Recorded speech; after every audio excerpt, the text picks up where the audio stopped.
Because I have 3 friends who I strongly suspect like me best, but I don't like them best. Oh, f*** you. And this is why I have no friends. Welcome to Shrink This with Lisa Lampanelli, a podcast. You know what a podcast is, Nick?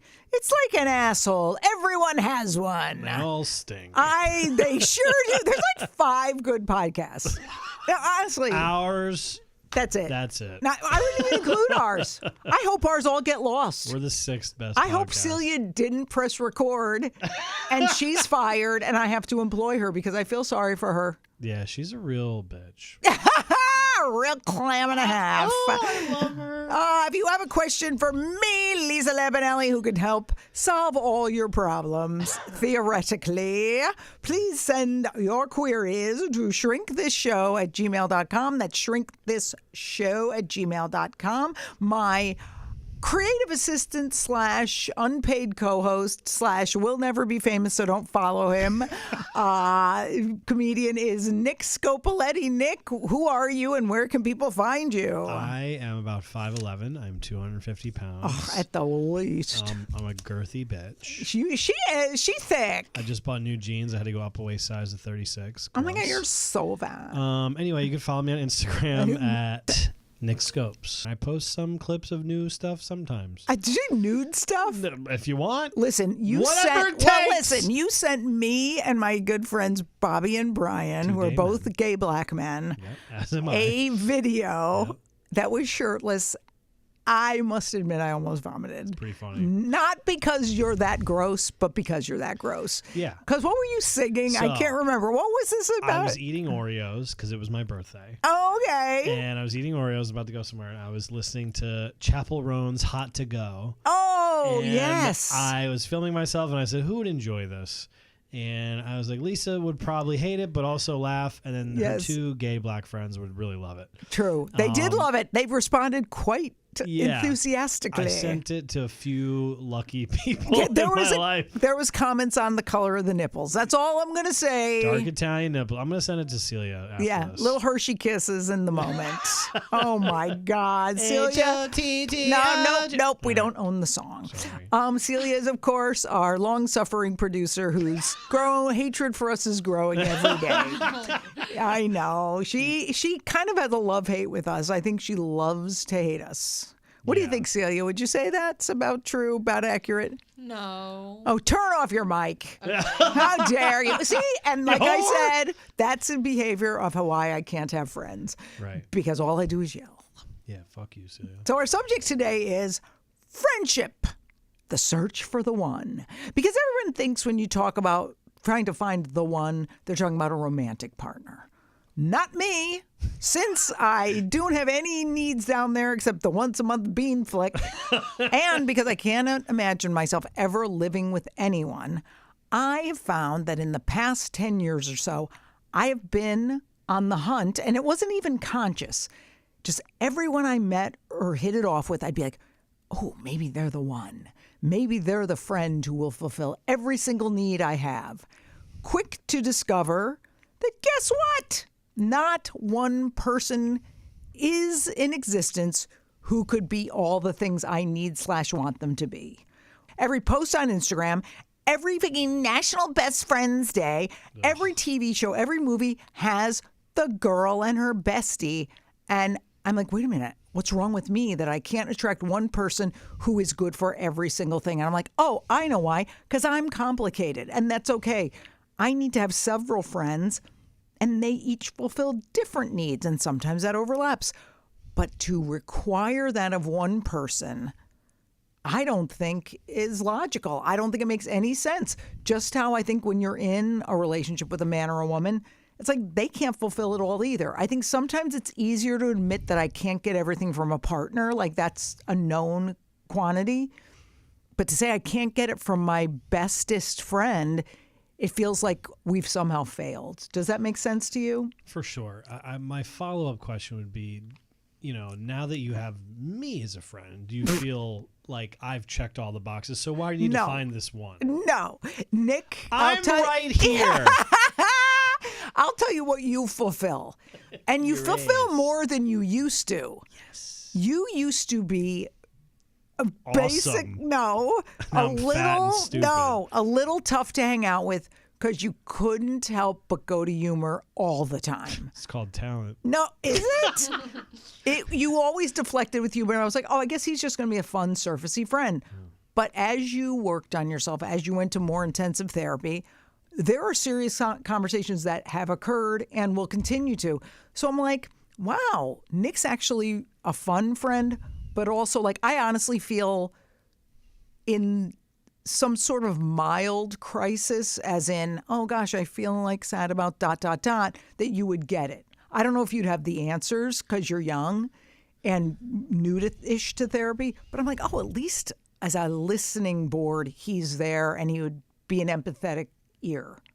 I think my problem has been like, well, I got to get that immediately. I don't have the time to waste with this person who's still growing or things like that. So I'm pretty much perfect, is what you're saying. I did not say that, but if that's how you're, can we rewind that? if that's what you're hearing, that's great. Yeah. But it's weird because I think it's so deeply ingrained because of societal stuff and media, and also just because of whatever I've seen growing up. I was like, oh, there's something wrong with me if I didn't attract that person. But if, say you said to me, hey, Lisa, I haven't attracted the right woman yet. What's wrong with me? I would quickly be like, there's nothing wrong with you. It just hasn't happened yet. I don't do that to myself when it comes to friendship. I'm like, oh my God, if so-and-so doesn't fulfill everything, it's a total waste of time. I don't want some bitch I could just have fun with. Which is so stupid because just having fun with somebody is great. Have fun friends, yeah. Yeah, and I think they're all good, and it's just putting too much pressure on one person to fulfill all your needs. I find myself doing that because I got so lucky early in life with like some of my closest friends who are also fun and I have great times with are also like the ones I could talk deep with, or if I have a real issue, if they have a real issue. Mm-hmm. And I've known them since I was 9 and or 14, right? So I've had them for a long time. So any friend I meet after that, I'm always like, oh, these are like second tier friends. Right. Like it's not that big of a... They're the B team. Yeah, they're right. Like they're great. Yeah. And I'm a part of their lives and they're a part of mine and I like them. But if they give me any... I don't know if this is me being nuts, but if they give me any grief or bullshit, I'm like, listen, you're the backup. Well, they say, honestly, which I think changed my life, the expression, accept where people are, but know where to place them. Right. So suppose I have a friend who literally, if you try to go deep with them, they really haven't done the emotional internal work on themselves for me to feel satisfied in that conversation. Well, I accept that they're in that place. My challenge is always to not try to drag them up to a place of enlightenment and be like, well, you should go on a retreat, or you should get therapy, or you should do this. The shouldn't enter the conversation at all. It should be like, wait a minute. No, what I should do is know where to place them, which is, oh, gosh, they know every new restaurant in the city. Ask them and have a good time. They know which plays to go to on Broadway. They know, where the drag bingo is. Like just stuff that really sounds frivolous but isn't, because life is fun sometimes. And it's okay to just be fun and not heavy. So even if a day with them, you just release the expectation of, okay, this is not going to be a deep day. It's going to be just running around having a good time. Okay. It takes the pressure off them, takes the pressure off the relationship. And then, by the way, who knows? In a few years, it might be like how it was with you. It was like, oh, this person can actually have a conversation. That's cool. Perfection. But it's like, not really, but okay. All right. So it just takes the pressure off them, takes the pressure off me, and you just accept where they are and don't try to force anything. So I think that's the goal, really. Yeah, accept it. Well, that was going to be my follow-up question was, what do you do with a friend? Like I've had friends, like some of whom I've had for a really long time. Mm-hmm.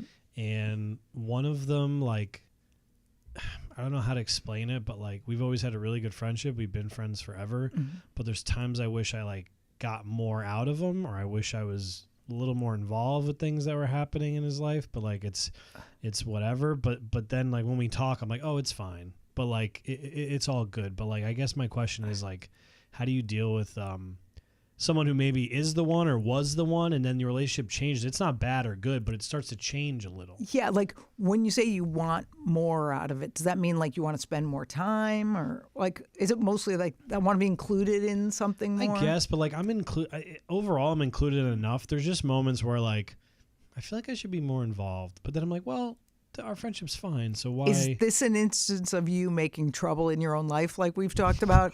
Or is it that, oh my gosh, I really, suppose this person says, oh yeah, we're having family over and for whatever it is. Like some people you just go, oh gosh, that sounds fun. Like, is it okay if I come? And by the way, that's so vulnerable to like invite yourself somewhere. It's so hard. Yeah. I've done that. I've invited myself on full ass trips. Like I remember I wanted to get more involved with my sister's life and my brother's. So one year, and I hate travel, but I figured this is the way to get them more involved because you're stuck with each other. So I remember my sister one year said, we're going to Italy. And I go, can I come? And they're like, sure. And I was like, well, that was kind of cool that I was vulnerable enough to ask. We ended up having a blast, to be honest with you. I didn't hate the travel as much. I mean, first class. So, Ever heard of it? You might want to experience that once. Poor. No, but it was like really, I learned more about them. And the next year, my brother said something. They were going on some family trip that I actually think sounded great because I love the desert. So they were going to Sedona and Joshua Tree. And I go, can I come? Like, I kind of posed it as kind of a joke. And they're like, yeah. And I go, wow, that's really a good test that the right people will say yes. Now, the wrong people will say no. And you have to have discernment about what you invite yourself to. Like I have a couple of friends who are just couples and they're, it's just them. And like it would be pretty weird for me to be like, oh, you're taking your boyfriend out for dinner for his birthday. Can I come? Like have some sense of decorum that sometimes a romantic night is something, Have some self-awareness. Yeah, so I think it's having the guts to go, wow, do I really want to be involved or am I just making trouble because I'm not comfortable with everything going okay? It's probably a little bit of trouble because also like it's just like if he did want to do more, I would be like, oh, okay. Like it's more of a, not a burden, but it's just like, oh, it's a lot more now. Like right, you want more responsibility than you get it. And then you're like, correct. Like at work, you're like, oh, well, it's like, I think I told you my sister, they want to go on a cruise next year because her son just had a big health scare. Thank God he's fine now. And he's like, yeah, I want to go on a cruise, go to Universal and this and that. And my sister looks at me in the hospital room and she goes, you want to come? And like, I'm like, oh, look at my book. Because I want the feeling of being invited, but I don't know if 7 days on a cruise is right for me. But right. It might be right for me. For anyone. But I think it's something you go, well, I get to pause and think about it. It's really heartwarming to be invited to things like that. And honestly, I probably, if I can get my head around that I don't like the outdoors or the sea or water, I'll probably have a good time. But I think I want the feeling of inclusion. And also, it's also spreading out the responsibility to different friends and family and not expecting that one bestie to be everything. Because I have this good friend, Andrew Ginsberg, who we talk about, and I was complaining to him once because I have a friend who I love them, but they have limited experience with therapy and things like that. So I always want to go super deep and I get really frustrated because I have a PhD in this stuff in life and you're just at your BA level. So by the way, those things, Nick, are degrees at a college. PhD is a pretty huge cut. Pretty huge cock, yes. Huge dick. That's a PhD. And a BA is big ass. So I was getting mad and he goes, well, what do you like about them? And I go, well, they love to go to restaurants and they love to have fun and they're funny and they go to drag bingo. And he goes, every time you call them and want them to go deep, it's like you're picking up a fork when you should have picked up a spoon. And I'm like, holy shit. They are the spoon.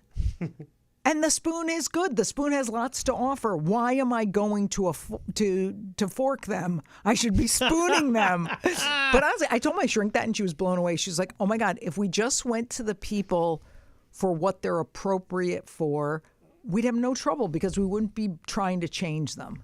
So I've noticed ever since I lightened up on that, I was like, whoa, I had a much more pleasant time with that person because I wasn't trying to force them into a role I think they should be in. But there is still, I don't know, I think it's going to take years or a while at least to settle with the grief and sadness of, oh, I don't have one person to fulfill everything. And doesn't mean a partner, it means the BFF, the imaginary BFF out there, the vague idea of that. Because for a lot of people that doesn't exist. You have a group and you're like, oh, I remember in that movie Clueless, which I loved, Cher, played by Alicia Silverstone, said something about, it was a nice part in the movie. She goes, I realized in my friend group, like, I get so much out of different people. Like, Christian introduces me to beauty in the world and the arts. Dion does this one does this. And I'm like, oh, like fucking Cher in fucking Beverly Hills knew that 25 years ago before it dawned on me. Right. I think I've just been thinking someone else is going to fulfill every need, and it's just not accurate even for her. Yeah. And who's better than her? No one. Or me. No, you're not great. What? Yeah. What do you mean? I know, but isn't it funny? Like, what we're fed by the media is what we believe in.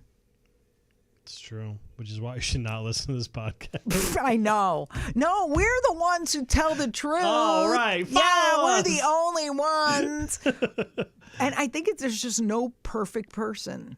It's like, what value does each of these people bring in? Because I bet for every time I complain about someone not having something I want, someone out there's complaining about me not having something they want. Right. Well, Lisa's great at this, but she sucks at this. My sister could be saying, well, Lisa's great in the evening and having fun with games and doing this and going to trivia and having fun. But boy, during the day, she sucks. Like, yeah, you're not wrong. So I think it's really getting your head around, ooh, that artificial construct of the BFF is something I have to grieve and learn about. And it's nothing about worth. It's about just reality. And then going, okay, I'm really fucking lucky with what I got. 100%. Because I have a list in my phone literally under favorites is everyone I could call in an emergency, not a physical emergency, but like literally like if something horrible emotionally happens, I'm like, there's people who don't even have one. I feel tough for people who don't have a good friend group. And that's very often. I've been seeing a lot on TikTok where someone go, I feel completely alone. And I feel like going like, I'll be your friend. Like not out of like some need for me, but I feel like, ooh, that's got to feel lonely. Or where their friends just suck or they get caught up in this group or like even after the group's like kind of dissipated, like they just can't get out of like this cycle of like finding the same, it's like relationships. You find the same type of people that are your friends and all this shit. And it's like the same thing over and over again. Like I feel I've been more than lucky, fortunate, whatever the word is you want to use, friend-wise. I feel awful for people who don't have, like, people who they could call in a crisis like that. Yeah, because I don't think I knew what friendship was really like because I was so, just didn't grow up. Like, I grew up in a chaotic house. Then college was miserable.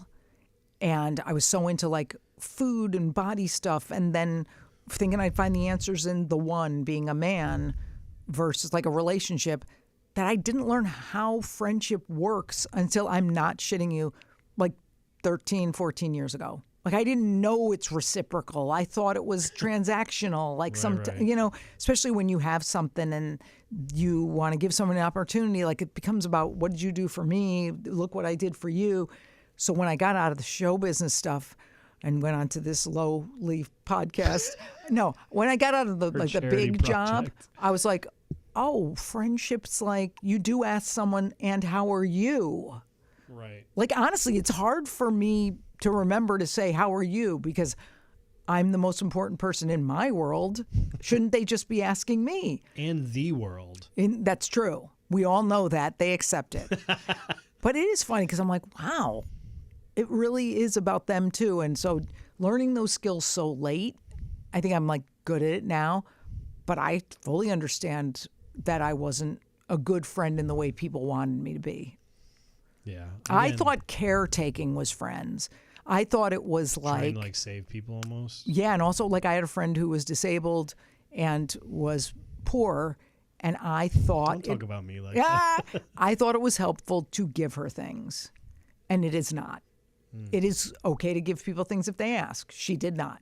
I was constantly throwing stuff at her. I was constantly paying for things. No, come on, I'll pay. It doesn't matter. Who gives a shit? So I was never listening for the little hint that, no, I can't afford it and I feel less than you now. What stopped it? Did she say something? Or you? No, we had a big blow up, but this was 35 years we were friends. Oh. And it was a big blow up about something that literally was almost meaningless, but it was all this contributed to it. Right. And again, was it all my fault? No. She should have had a boundary and said, that makes me uncomfortable. I don't like that. I'd rather we sit in my house and I'll make coffee versus us going out and feeling like you're always treating me. Like she felt less than, but she didn't say it.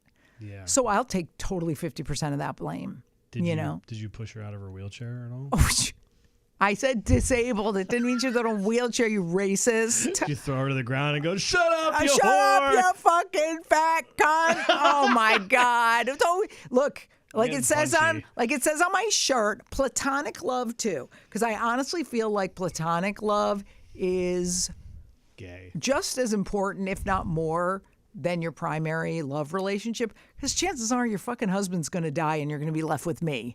So You hear that, Celia? yeah, you're going to die. And I actually have a good friend who's married who told me that she had to rein it in a little because her and her husband, like she will like literally neglect her husband and like cater to the female friends more. And I kind of love that. And she was like, I had to rein it in. So where I do say to him, I know I've been out for 6 hours. Is it okay to be out another 6?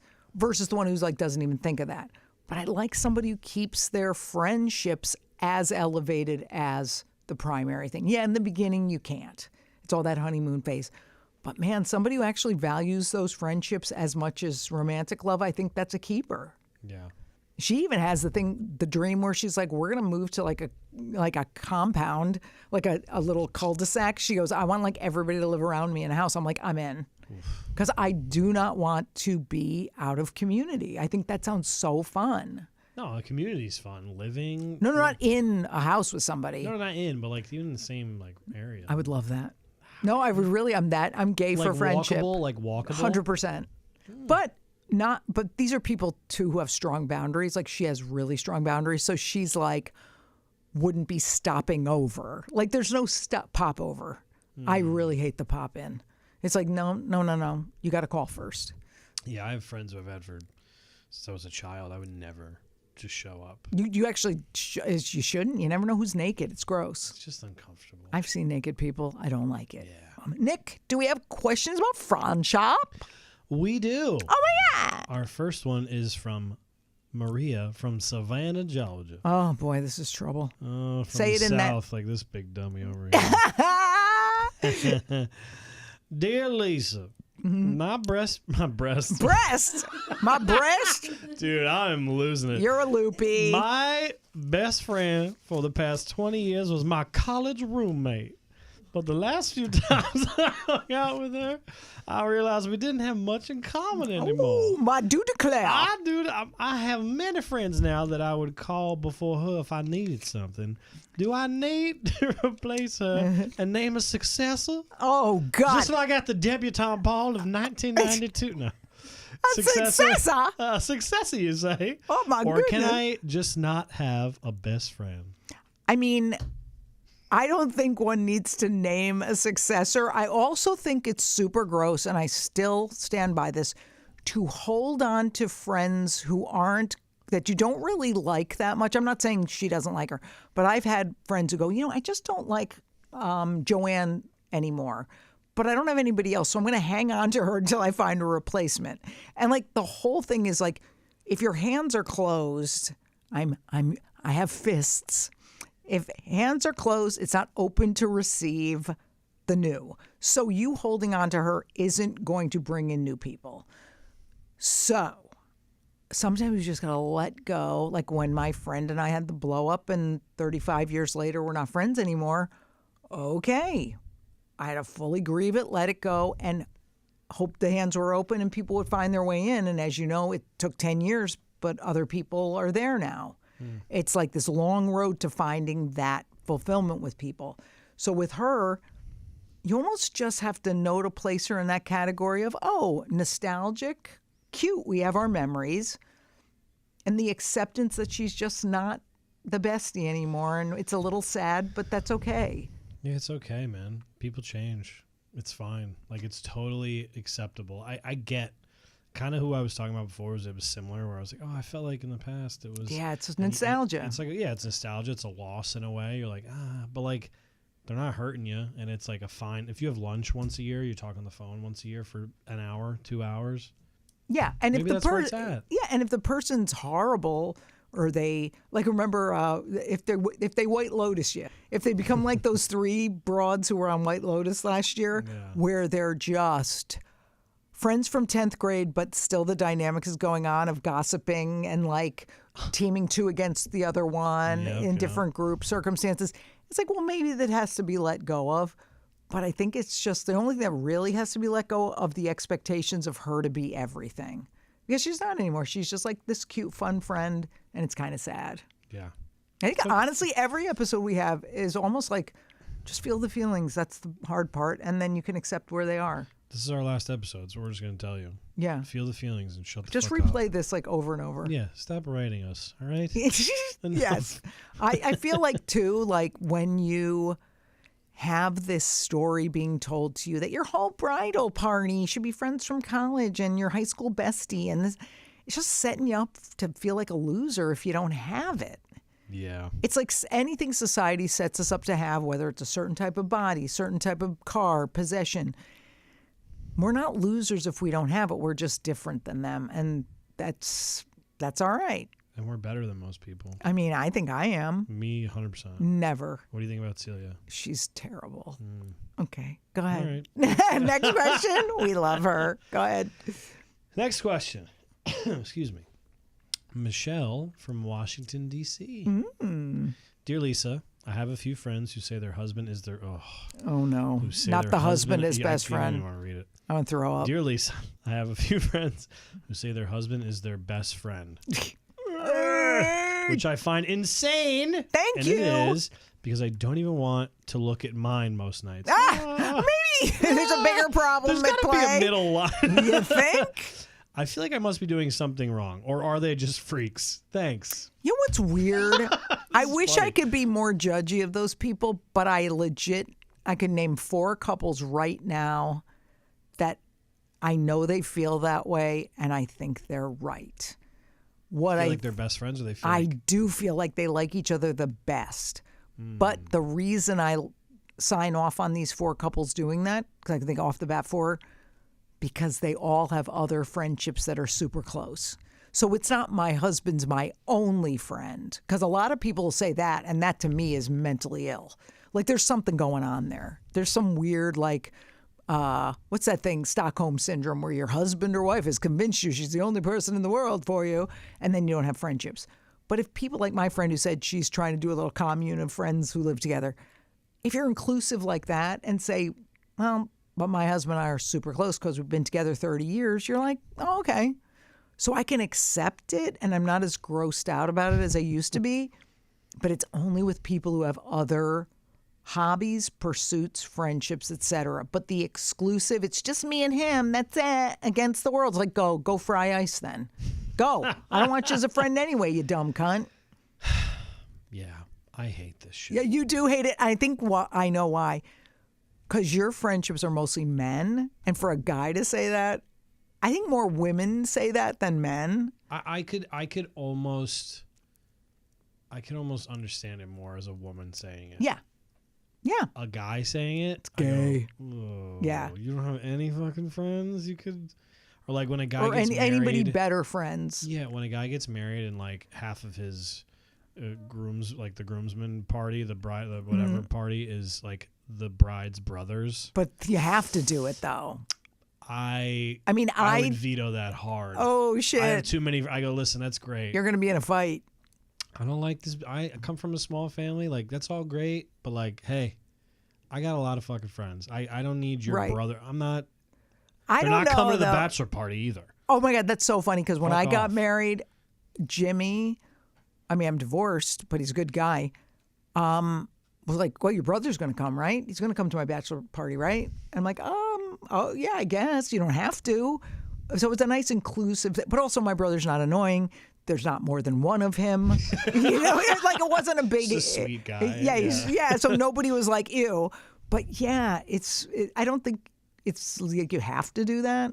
But I was thinking, it's funny when the 4 people I'm thinking about, when the woman says, my husband's my best friend, but then I see them with like 20 other friends that are close, I'm like, yeah, I get that because that guy's cool. But when I see it's so sexist. When a guy says about a woman, I'm like, how cool could she really be? Yeah, fucking loser. You can't talk about blowies with her. Yeah, it's like, well, they made a whole movie about it. Fucking I Love You, Man. The guy who was just, you know what I mean? Yes, who only had friends who was the wife. It is cringy. It's tough, dude. Yeah. It's tough. If you don't have your own thing, it's just like... Maybe that's what triggers me and you when we're going, ew, ew, ew. It's like we want our friends and family to have their own thing too. 100%. So I think my family, is very relieved that I have a lot of friends and hobbies and pursuits because they don't have to worry about you then. Right. They don't have to worry, oh, Aunt Lisa's by herself. Like, I don't think there's ever a pitying glance in my direction. They wouldn't know that I even struggle with anything or that I'm sad about anything because I'm like, they're like, oh, what are you doing now? Who are you hanging with? Yeah. Are you going here? I'm like, yeah, I built like kind of a cool life. So I'm glad nobody worries about me. So you never want to be that person who, yeah, poor thing, we better invite her. Yeah. Nobody likes the sympathy, the pity fuck. Do you think that too, and you could speak to this better than I can, but guy friendships and female friendships are, I think, very different. Yeah. Right? So like I feel like it makes more sense when a girl maybe doesn't have a million friends. Like if a girl has if they have less friends than the guy is like, oh, the boys from college and the boys from high school, blah, blah, blah. But like when women's friendships, I think, are a little bit different. So I think for a woman to say that about her significant other would make a little bit more sense just because female relationships can be a little more, like, it's just tough, I think. I think it's so like there's not one answer that works, but I've never had a boyfriend that I felt would be above any of the people in my life. Like I've never, truth be told, like honestly, I think my parents, my brother, my sister, they're like the loves of my life, I think, because I just think I would put them before everybody else. But I've never been like, oh, Jimmy fulfills all my friendship needs. Like that's just weird. but hey, God bless people who have that. Go for it. But also, again, any female friend I have who says that about her husband, they still are very inclusive of others. I think what I hate about the statement is, oh, does that mean like we don't count? And what the fuck? Those people be like, no, that shit's important to me. Like, I don't just ignore my friends. Yeah. I'm always like fascinated by people who seem to just need the partner. Like that skeeves me. Yeah, I think for me too, I've just been brought up, especially my dad. My dad's best friends growing up they were men that could not be alone. Like, couldn't. And my father hated that about his friend. I hated it, but he was like, oh, man, he goes, can't these guys just fucking be good with themselves? Like, they always need someone. My Uncle Ronnie's on, he had 4 marriages. He's on girlfriend number 5 now. Right. And it's it's just different. So I was always brought up to like, even when my friends started, they settled down early. My dad sat me down and was like, you got to have your own stuff. You need to learn how to be with yourself and be okay. I mean, that's a huge lesson, man, because I never had anyone say that out loud to me, but I always saw my father having lots of pursuits. He was always so learned and he was always reading and always painting. And I was like, oh, it just registered, oh, Daddy has a life, even after retirement. My mom was always searching for something and never found it. So I think that's where I get the trigger of like, oh my God, like I want that one thing to fulfill me. Like Mommy never found it. I have to find the thing or the person. And it's just like, no, just keep doing things and maybe that friend's good for that and that friend's good for the other and that hobby's good for whatever season it is. But yeah, it's so, if you don't have your own life, it's pretty easy to try to jump into other people's and feel like they're not fulfilling you. It's scary. It's to jump into to not have anything of your own and jump into someone's life and like make it yours. It's so. Oh man, I'm getting horrifying. No, make a horror movie about it. Honestly, I felt like I was doing that right after retirement. I was like, well, let me follow up with so and so. Let me see what's going on with them. Instead of just letting things evolve nice and naturally, and it's like, oh, that's the way it was supposed to evolve, not pushing. So I think a lot of this is going. I've heard long ago there was this way also, because I get frustrated with people who aren't, quote, at my level. And like, that's the danger of being friends with people who are younger, is that first, the good part about being friends with people who are younger is that you're more open-minded, you listen to ideas, you become more of a student of life because you're actually listening to what they say. And I just don't like people my age because they always feel stuck in their age group. Like, oh, I can't change my mind. I can't change things. So that's ageist, and I shouldn't feel that way. But years ago, I remember complaining about that. How do I have friends? And how do I figure out who I could tell things to? And this therapist has said to me, she goes, take everyone in your life and divide them into two categories, peers and patients. And she goes, and then you'll know who to go to for what. So if I have, let's take Andrew, our friend Andrew. He's a peer in some areas, like meditation, self-knowledge, things like that. He's a patient in the relationship or writing or whatever. Like I'm, quote, above him in that or have more knowledge in that. So then I know if he's a patient in one area, don't ask him to help me with shit in that area because he's not going to know. He doesn't know how to do it himself. Right. So I think it's just patient and peers real fucking helpful. And most of the people are going to end up patients because of my advanced age and just knowing too much and doing too much work on myself. Then when I find a mentor who looks at me as a patient, that's the best. Because then, like my friend Anthony, who's my other friend who really knows so much more than me. I have one other friend that I'm like, Nick Scopoletti? Not that guy. I always am like, oh my God, I get two people I get to learn from. Right. That's pretty badass. Yeah. I could, every other Monday, I could say to Anthony when we have our little 5-hour dinners, I'm like, what do you think I should do about this? And I know the answer is going to be really earned by him throughout 60-something years. Right. So it's just those categories are really helpful. And the fork and knife thing's huge. Fork and spoon. Don't pick up a fork if you need a spoon. So let's not fork. Let's spoon, bitch. Do we have another question? We do. We have two more. Oh, my God. Fuck it. Hurry up. All right. So, hi, Lisa. Hi. Jess here. I'm 17 and from Portland. Oh, that's rough. Both Gross. accounts. And I know you'll probably roast me for being dramatic, but whatever. I'm stressed. Which was a dramatic sentence. It sure was. Every show I watch has that one amazing best friend duo. And I have ... acquaintances. Like people I sit with at lunch. Everyone's always like, your best friend should feel like family. And I'm out here like, okay, but what if I'm the side character in everyone else's story? Same. I try to put myself out there, but people are either flaky, weirdly intense. Well, it's Portland. People are either flaky, weirdly intense, or just kind of meh. It's normal to feel like I missed the magical friendship boat.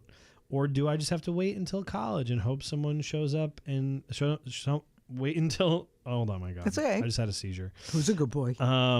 Is it normal to feel like I missed the magical friendship boat? Or do I just have to wait until college and hope someone shows up who gets my weirdness? Okay, 17. Boy, is that angsty. That's tough. I get it. Young. And it's weird. I think that whole trope of if you haven't met them by the time you're 14, you're fucked. It's like women have the same idea about marriage. Like you'll see posts like being like, I'm so old, I'm 30 and I haven't met the man yet. It's like, 30? I got married for the second time at 50. Like it's never too late. 2 rings, baby. Yeah, I have a shrink years ago who said she had a client who met the love of her, I thought this was so sweet, love of her life at 90. And I was like, yeah, because it's supposed to come when it comes. So poor Jess, that's why I'm not saying wait till college. Wait till whenever. You just got to hold on and be like, okay, maybe it's this year, maybe it's not. What have I learned along the way? Her judgment sorry, you're 17, so I have to point out your judgment of they're either flakes or they're meh or they're whatever. That's you judging them, so you're kind of contributing to the problem. You're not accepting their flaws. And the search, it's almost like the search will never end until these acquaintances, it sounds, but acquaintances are just friends in early stages. Like they're just not friends yet.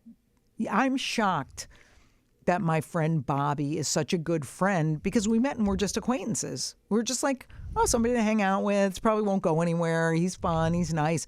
And I'm like, holy shit. Like he has knowledge. Like I can call him and be like, dude, like, what do I do about this?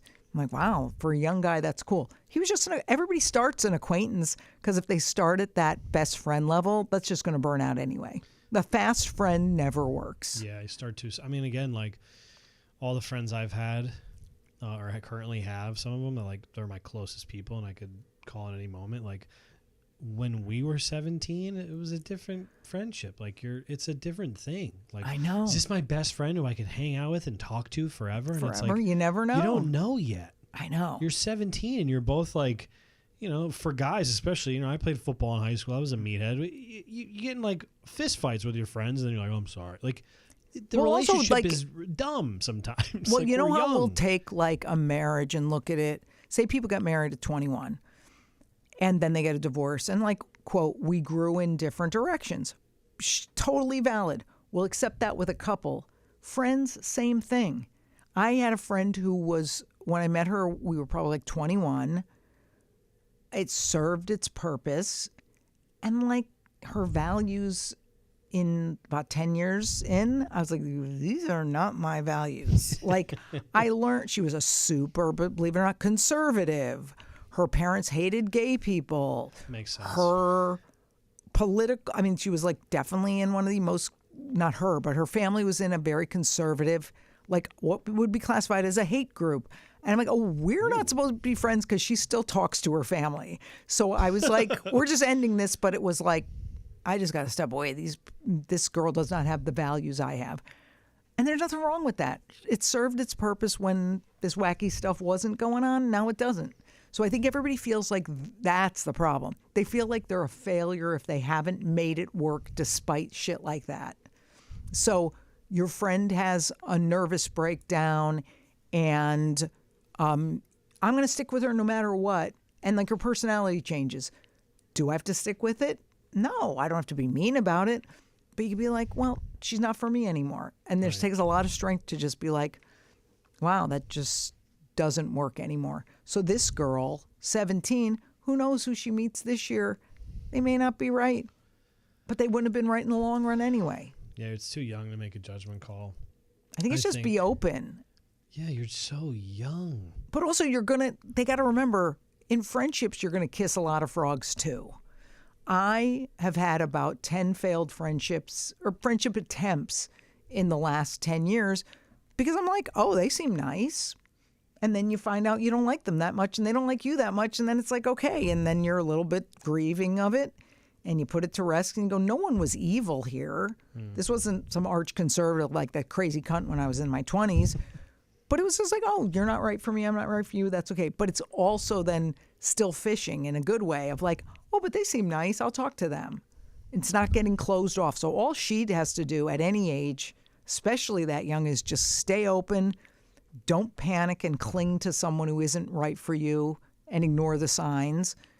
And then just be like, all right, it might not work out every time. Because it usually doesn't. Yeah. It's hard to grow in the same direction as a person. It's true. You're 17 also. Let's relax. Yeah. Well, that's easy for you to say, though.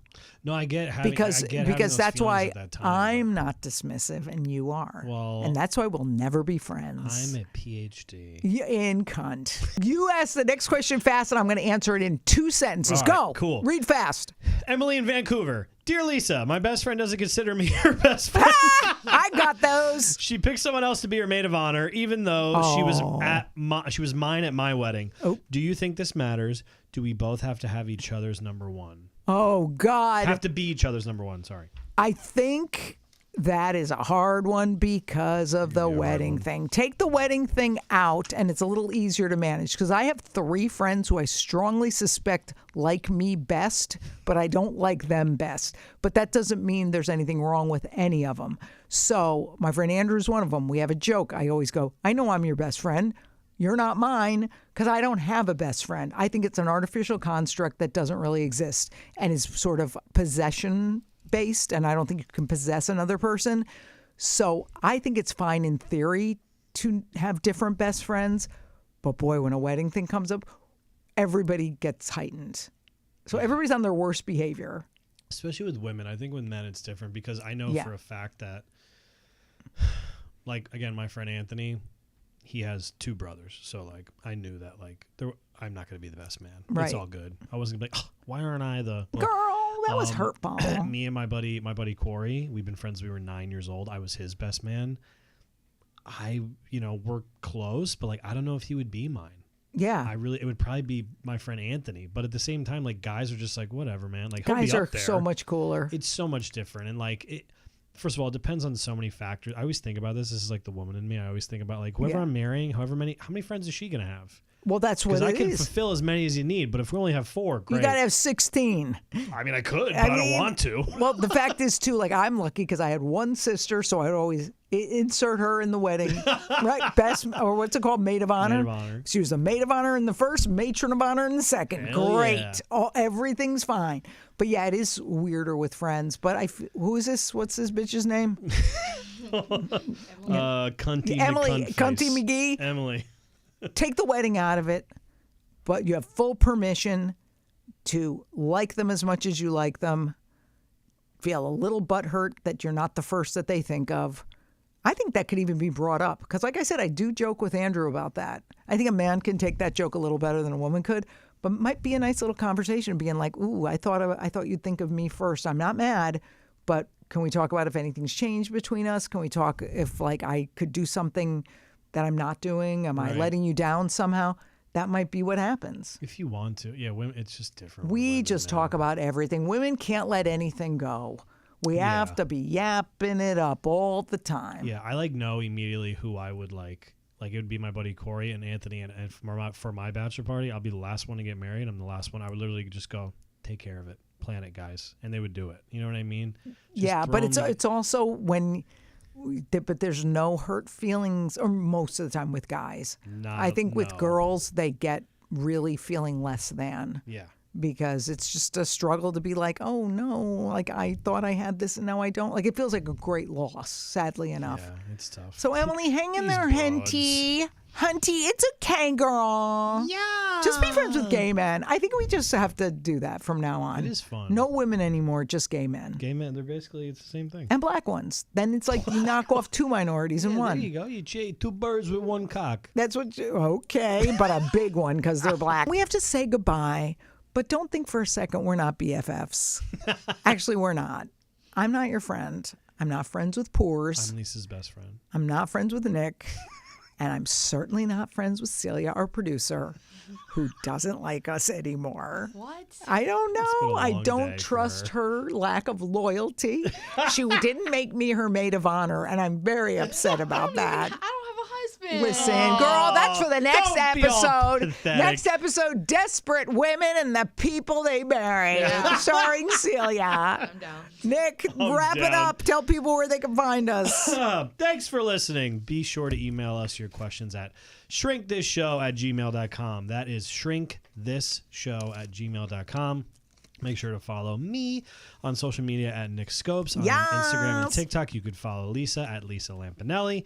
And make sure to listen to Shrink This on your iHeartRadio app. Yeah, bitch. Or wherever you get podcasts or whatever your best friend tells you to podcast. Or whatever you twiddle your twat and have fun with. And you sit on your thumb. I honestly sit on my iHeart app and it vibrates and it's terrific. Ooh, Shrink This with Lisa Lampanelli coming at you. Get off of my phone. Oh, f*** you.